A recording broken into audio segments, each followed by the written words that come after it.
वंचितों शोषितों को एकजुट करने वाले बामसेफ DS4 और बहुजन समाज पार्टी का गठन करने वाले उत्तर प्रदेश की 4 बार मुख्यमंत्री रही मायावती को राजनीतिक राह दिखाने वाले मान्यवर कांशीराम का आज 15वां परिनिर्वाण दिवस है।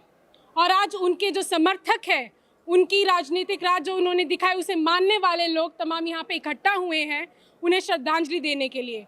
उत्तर प्रदेश की पूर्व मुख्यमंत्री और बसपा की अध्यक्ष मायावती भी आज यहाँ आकर के उन्हें श्रद्धांजलि दे करके गई हैं। और इन्हीं लोगों से जानेंगे कि क्यों वो मान्यवर कांशीराम को अपना आइकन मानते हैं और क्या मायावती जी उनके जो मिशन अधूरा है उसे पूरा करने में सफल हो पाएंगी। यहाँ जनता कह रही थी, काशीराम तेरी नेक कमाई, तूने सोती कौम जगाई।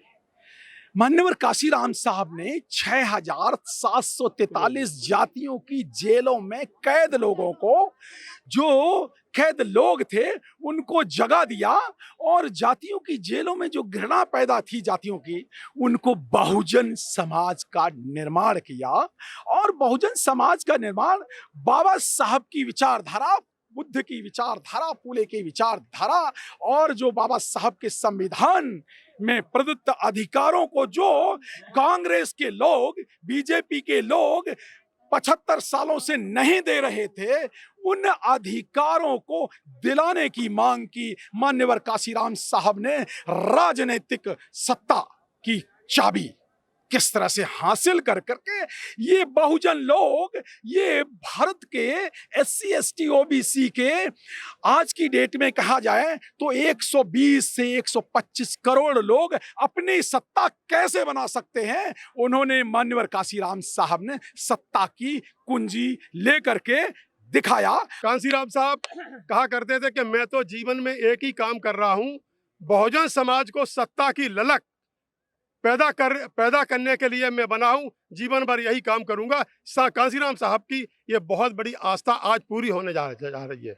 मैं कांशीराम साहब को आज श्रद्धांजलि अर्पित करने आया हूं। और इस मौके पर बहन कुमारी मायावती को 2022 में मुख्यमंत्री बना के रहूंगा। जय भीम। कांशीराम साहब अमर रहे। बताइए कि मान्यवर कांशीराम का आज परिनिर्वाण दिवस है, आज आप उन्हें यहाँ पे श्रद्धांजलि देने आए हैं, तो क्यों आपको उनसे क्या प्रेरणा मिलती है? हमको बहुत प्रेरणा उनसे मिलती है, मतलब संघर्ष करना सिखाते हैं वो, कि मतलब कैसे आगे बढ़ना है। बताइए। माननीय कांशीराम साहब खासकर वंचितों में, खासकर SC ST OBC माइनॉरिटी के लिए जैसे उन्होंने सामाजिक, आर्थिक, राजनीतिक और बौद्धिक उन्होंने ज्ञान दिया है और उन्होंने सशक्त किया है हम लोगों को, बहन जी, और 4 बार हम लोग को मुख्यमंत्री दिया है। आज हम उत्तर प्रदेश की हालत है इस तरह से, तो आज देख लीजिए बहन जी की वजह से है।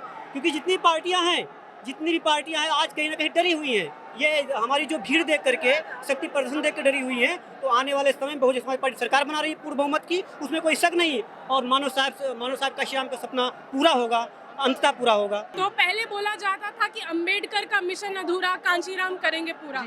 जब उनकी मृत्यु हो गई उसके बाद बोला जाने लग गया कि कांशीराम जी का मिशन अधूरा, मायावती करेंगी पूरा। तो क्या मिशन है उनका और क्या वो अभी आने वाले चुनाव में पूरा हो सकता है? देखिए, कांशीराम साहब की मृत्यु 2006 में हुई है, परिनिर्वाण हुआ। उसके बाद में बहन जी ने जस्ट सरकार बनाई, बहुमत सरकार बनाई, 2012 तक चली सरकार। और ध्रुवीकरण हुआ, काफ़ी लोग उल्टा सीधा दिखाए, मीडिया जो और भी मीडिया हैं जो अलग अलग तरीके दिखाई उस चीज़ को, और विपक्षी पार्टियों ने विरोध किया उसका, काफ़ी हद तक जो है बहन जी का विरोध किया, पार्क बनवाए समाज में। आज जो है यहाँ वंचित समाज के लोग करोड़ों इकट्ठा हो रहे हैं, लाखों इकट्ठा हो रहे हैं, तो कहीं ना कहीं इससे राजस्व, सरकार को राजस्व भी जा रहा है। तो ये तो दिखाया गया है केवल, ऐसा कुछ नहीं। बहन जी पूरा करेंगी, कांशीराम साहब ने पूरा किया, बहन जी पूरा करेंगी बाबा साहब का सपना। ये हम कह रहे हैं आपसे, बिल्कुल वादा है, बहन जी ने करेंगी और ये करके रहेंगी। देखिए, जो बुद्धिजीवी समाज है और लोअर जातियां अगर एक साथ मंच पे आएंगी तो इससे और जल्दी प्रोग्रेस होगी। माननीय सतीश चंद्र मिश्रा जी, माननीय बहन जी ने जो ब्राह्मण समाज का सम्मेलन किया है, उससे ये मैसेज दिया है कि आज हमारे साथ सर्व समाज एकजुट हो गया है।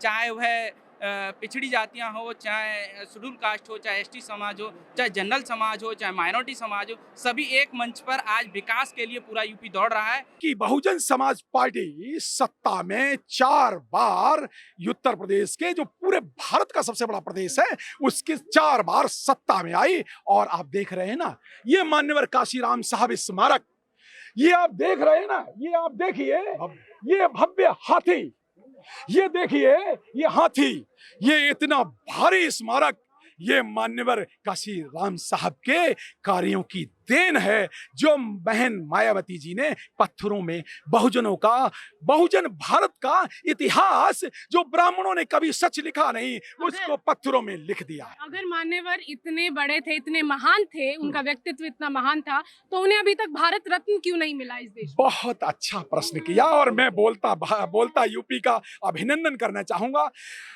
ब्राह्मणवादियों ने कभी भी ये बहुजन विचारकों को, बहुजन चिंतक को तो छोड़ो, बाबा साहब अम्बेडकर ने जिन्होंने संविधान बनाया, बाबा साहब अम्बेडकर को इस कांग्रेस ने, ब्राह्मणवादियों ने, जानते हैं 1991 तक बाबा साहब को भारत रत्न अवार्ड नहीं दिया। तो फिर मान्यवर काशीराम साहब ने इकट्ठा किया और फोर्स किया मान्यवर बीपी सिंह जी को। जब बीएसपी के 3 वोट थे, आज बहन मायावती जी ने ये बात कही है कि जब बीएसपी के 3 एमपी पहुंचे तो 3 मांगे की। पहली मांग की कि बाबा साहब अम्बेडकर को भारत रत्न का दिया जाए, दूसरी मांग जो की, और की ही नहीं, उसको इम्प्लीमेंट कराया, भारत रत्न बाबा साहब अम्बेडकर को मिला। और दूसरी मांग जो कि मंडल कमीशन की रिपोर्ट लागू हो, उससे ओबीसी को आरक्षण मिला और उनके बहुजनों की हिस्सेदारी मिली। तो आपके प्रश्न जो, अब मैं उसका उत्तर देना चाहूंगा। मान्यवर काशीराम साहब ने जब कांग्रेस ने तो कभी दिया नहीं बाबा साहब को सम्मान, इसलिए बाबा साहब ने कहा था कांग्रेस की 54 के मेंबर न बनना। Congress is burning house, Congress जलता हुआ घर है। लेकिन बहुजन लोग, ये बेचारे लोग, ये कांग्रेस को वोट देते देते 70 साल से पागल हैं। तो जब मान्यवर काशीराम साहब ने, जब बीपी सिंह की सरकार गिरने की नौबत आ गई, तब बीपी सिंह ने बाबा साहब अम्बेडकर को भारत रत्न दिया। अब आपका प्रश्न है कि मान्यवर काशीराम साहब को क्यों नहीं भारत रत्न मिला? आई थिंक ये प्रश्न है। इसलिए नहीं मिला, इसलिए कि मान्यवर काशीराम साहब को अब भारत रत्न बहन मायावती जी दिलवाएंगी। जब उत्तर प्रदेश में सरकार बनेगी तब दिलवाएंगी। क्या मान्यवर जी का मिशन जो अधूरा है वो मायावती पूरा कर पाएंगे, और क्या मिशन है उनका? आज का टैलेंट ने बता दिया है, ये जन समूह महाकुंभ ने आज बता दिया है कि उनका मिशन पूरा हो गया बाबा साहब का। इसको कोई रोकने वाला पैदा नहीं हुआ। वो यहाँ तो देश पूरे संसार में पहला नंबर होगा। जिसकी जितनी संख्या भारी, उसकी उतनी हिस्सेदारी। जो बहुजन की बात करेगा वो दिल्ली पर राज करेगा। वोट हमारा, राज तुम्हारा, नहीं चलेगा। कुछ ऐसे ही खूबसूरत नारे लिखे थे मान्यवर कांशीराम ने, और उन्होंने बहुजनों को सत्ता की चाबी दी थी। मायावती को उन्होंने 4 बार मुख्यमंत्री बनाने की भी राह दिखाई थी, उन्हें एक राजनीतिक राह दिखाई थी। उसी का परिणाम है कि आज इतने सारे लोग, उनके समर्थक यहाँ पे इकट्ठा हुए हैं मान्यवर कांशीराम के स्मारक स्थल पर उन्हें श्रद्धांजलि देने के लिए। तो कांशीराम जी के कोई नारे आपको याद हो, या उनकी कोई ऐसी बातें जिससे आपको प्रेरणा मिलती हो? जी बिल्कुल, काशीराम साहब ये कहते थे कि बहुजन समाज के 3 कप्तान, दलित, पिछड़ा और मुसलमान। लेकिन मैं उसमें जोड़ रहा हूँ कि सर्व समाज के सम्मान में और बीएसपी मैदान में, ये तो बहन जी का नारा ही है, और उसमें हम जोड़ रहे हैं कि सबको लेकर चलना चाहिए। और हम जातिवाद नहीं करते हैं, हमारी पार्टी जात से बिल्कुल अलग है। वो नहीं करती है कि हम जो है जाटों को बना दें, हम ब्राह्मण को ही बना दें, हम सबको लेकर चलते हैं। तो काशीराम साहब का नारा स्टार्टिंग से रहा ही है। बहुजन समाज की मतलब 85% लोग तो है ही हैं, वो 85% तो रहेंगे ही, 15% को और जोड़ने की कोशिश कर रहे हैं। इसीलिए हमने प्रभु सम्मेलन भी किया। मान्यवर कांशीराम के अगर कुछ नारे आपको याद हो जो उन्होंने राजनीति में दिए थे, क्योंकि उन्हें बोला जाता है कि बहुत बखूबी, बहुत तरीके से वो नारे लिखते थे जो बहुत प्रचलित भी होते थे। ऐसे नारे जैसे बहुजन समाज को एक करने के लिए, एसटी, ओबीसी, माइनॉरिटी, सभी समाज को एकत्रित करने के लिए वो नारा देते, जो बहुजन की बात करेगा वो दिल्ली पे राज करेगा। ये और नारा उन्होंने, जो ज़मीन सरकारी है वो ज़मीन हमारी है। ऐसे नारों से दे करके जिसकी जितनी संख्या भारी, उसकी उतनी हिस्सेदारी। मान्यवर साहब ने ये नारा इसलिए दिया था, जो ये दबे कुचले लोग हैं, ये पार्टी से मेंबर ऑफ पार्लियामेंट हो जाते थे, विधायक बन जाते थे, लेकिन ये विधायक और एमपी तो बन जाते, लेकिन ये पार्टी के रह जाते थे, समाज के नहीं रह जा पाते थे। यही चेतना थी बहुजन समाज पार्टी को बनाने के लिए, क्योंकि उस समाज का भला कभी नहीं हो पाया था। वो पीड़ित और ठगा हुआ महसूस हमें सदियों से करता हुआ आ रहा था। जब साहब काशीराम ने इस मिशन को बनाया, मिशन को बनाने से पहले सबसे पहले इस बहुजन समाज के जो पढ़े लिखे लोग थे उन्हें एकजुट किया। उन्हें एग्जिट करने के बाद में फिर BS4 वाम से बनाई। उसके बाद में जब लगा कि अब हमारा संगठन एकदम दुरुस्त हो चुका है, अब राजनीति में हमें भाग लेना चाहिए, इस देश की जो मास्टर चाबी है उसे अपने हाथ में लेना पड़ेगा। क्योंकि बाबा साहब डॉक्टर अम्बेडकर ने कहा था, यदि आपका भला अगर कोई कर सकता है तो इस देश की शासन सत्ता भला ही कर सकती है, अन्यथा आपका कोई भला नहीं कर सकता। इसलिए मान्यवर श्री काशीराम साहब ने बहुजन समाज पार्टी की स्थापना की और ये स्थापना करने के बाद ये करके दिखा दिया कि देश के सबसे बड़े प्रदेश उत्तर प्रदेश में 4 बार की सरकार उन्होंने बना दी। आखिरी सवाल ये है कि जब सपा और बसपा मिले थे, एक साथ हुए थे, जब कांशीराम जी थे, तब एक नारा दिया गया था कि मिले मुलायम कांशीराम, हवा में हो गए जय श्री राम। लेकिन अभी उन्हीं जय श्री राम के नाम पे पूरे देश में राजनीति हो रही है। तो अगर आप देखें राम बनाम कांशीराम, तो क्या कांशीराम इस श्री राम के नारे का काट हो सकते हैं?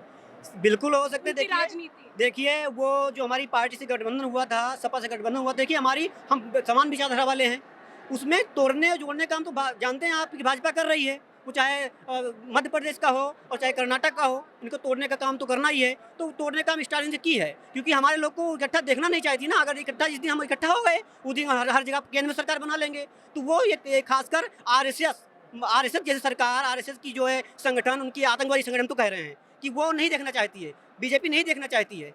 कैसे हम लोग जो आगे जाएंगे, लेकिन अंततः ये होगा जरूर, हम केंद्र में भी आएंगे।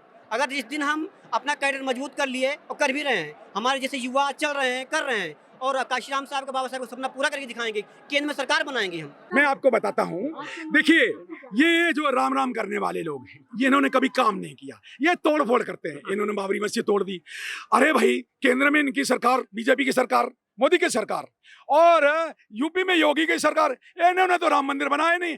मैं बताता हूँ आपको, बहन जी निर्माण करती हैं, और बहन जी की जब बीएसपी की सरकार बनेगी तो इनका एक मंदिर भी बनवा देंगे। ये तो बनवा नहीं सके, हम मंदिर इनका बनवा देंगे, कोई फर्क नहीं बनता।